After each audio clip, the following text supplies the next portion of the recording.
WeRiseMag.com.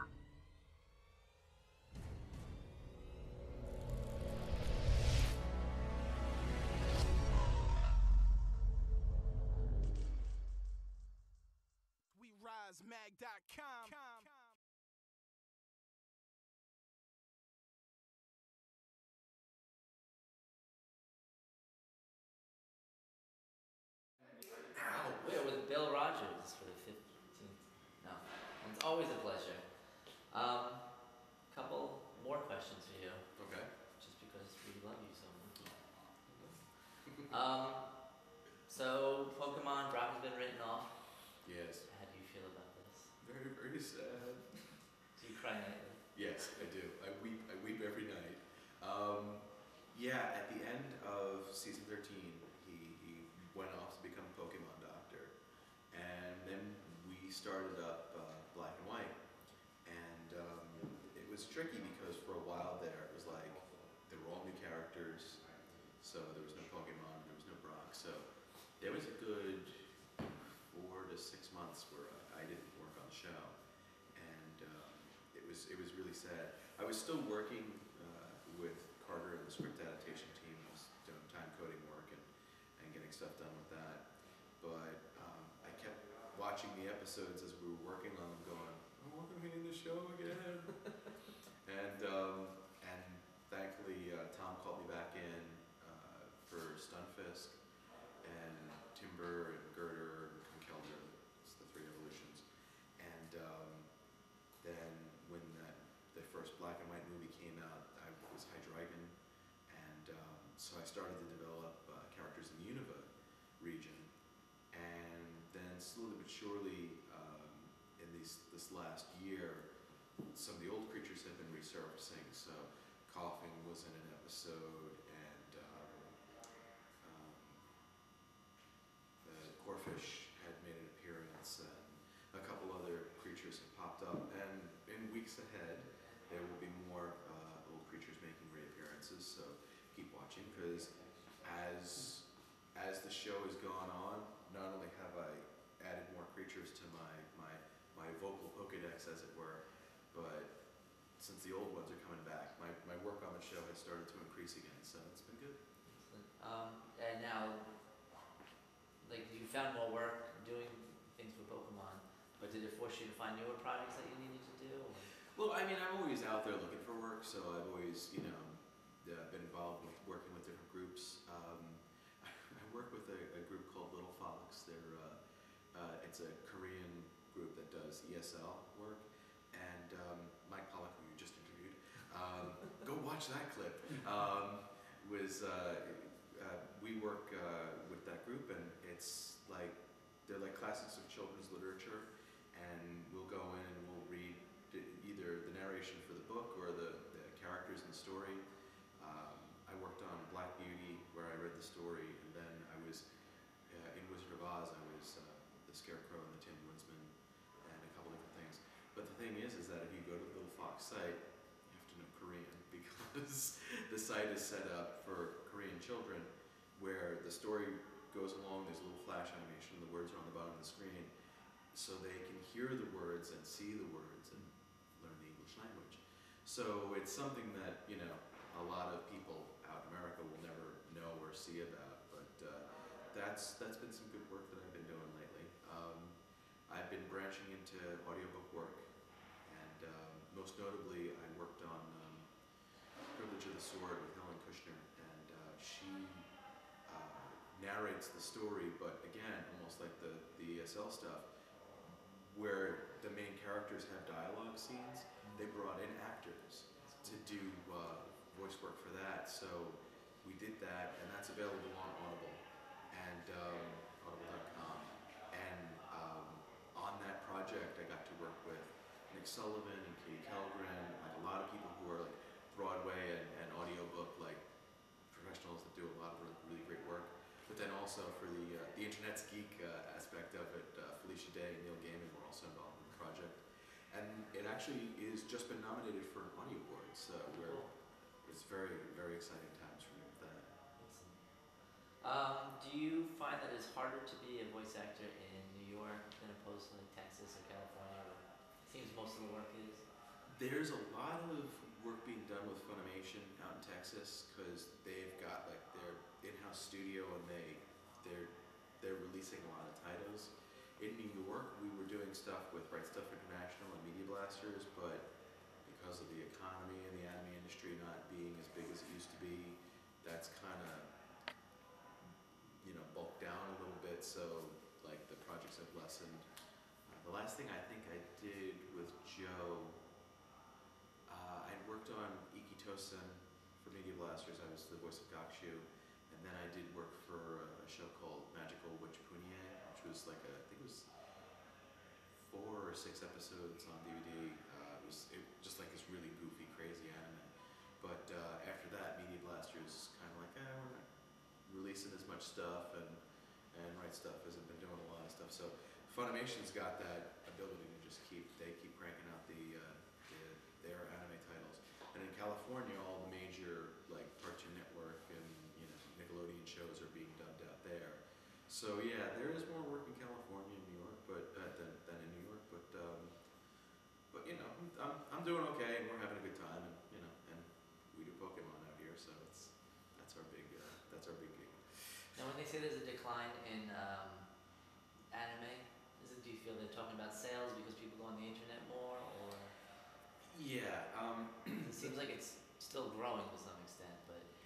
I think it kind of plateaued at one point, and then the problem is that because the economy is bad, less people are spending money. Also, a lot of the brick and mortar, like big box stores, like Best Buy and Circuit City's gone, and Suncoast and all those places are really no longer around. And even in Best Buy, like the anime section gets smaller and smaller. I was just talking about that the other day. Yeah, so there's less discs on the shelves. Amazon still sells a lot of stuff, and there are stuff that sells online, but the word to the kids out on the internet: don't download the stuff. It's if you want to see the anime industry thrive, put your money where your mouth is, and I know it's tricky because everybody's times are tight, but even if actually Toshifumi Yoshida, who's a producer, he's worked with Viz and Bandai, and he works with Pokemon now.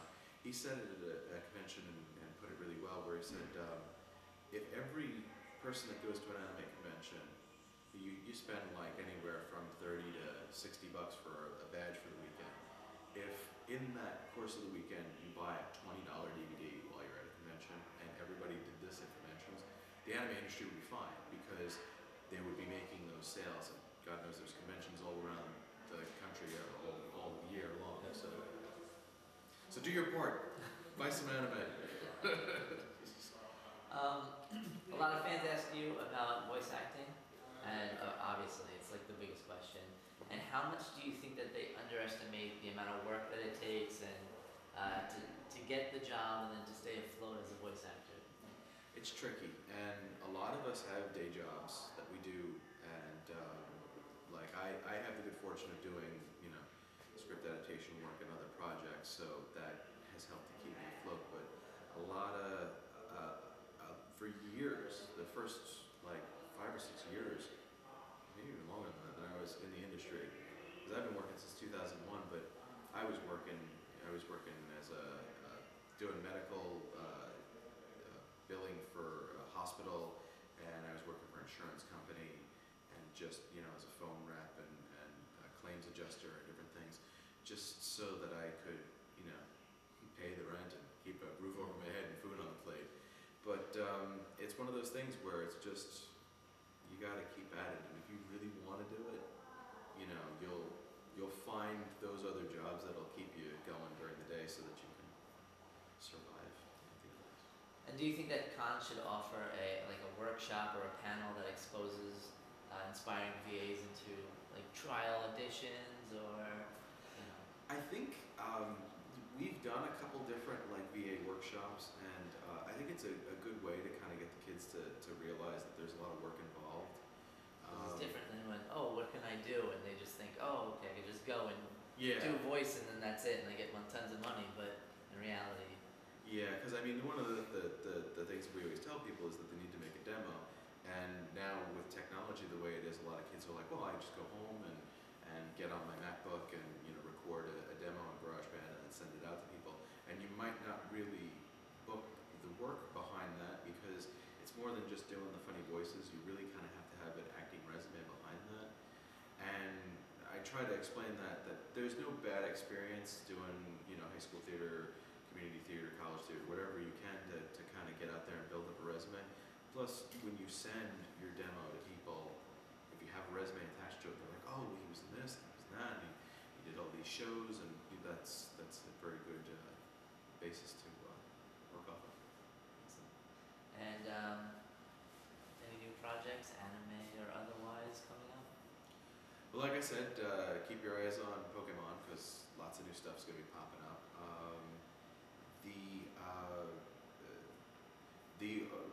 The sequel to Privilege of the Sword, Fall of Kings, is going to be coming out this summer. It's another Ellen Kushner book, and actually, I actually have more work in that than I did in the previous book because for the first book we went in for an afternoon and did some recording for dialogue scenes. This one was 2 days of recording, and actually we have a third day we have to do in the next month. So that's why we're not done with it yet, but they're saying probably will be out over the summer on Audible.com. So that to look forward to. And I'm really eager to get. I did this independent film where I did voices for it called Electrocute with Chain Smoking Monkey Productions, and the director's just incredible because she's gotten the film into like 10 different festivals. It's won 4 awards so far, and I'm like, I really want to get this out to the fans. And she's, well, we got to run the festival circuit first, and then eventually, hopefully, we can either like get DVDs out there or put it up online somewhere so people can see it because it was a lot of fun and it was pretty insane work. And last thing, what have you been up to in your spare time? Does that spare time gonna plan on being some Pokemon time? Well, I just got a 3DS, so I'm looking forward to playing some games on that. I've been playing Black 2. I haven't had a whole lot of time, but I've been building up a little army with Lucario and Coughing and a couple of the creatures that I voiced. And I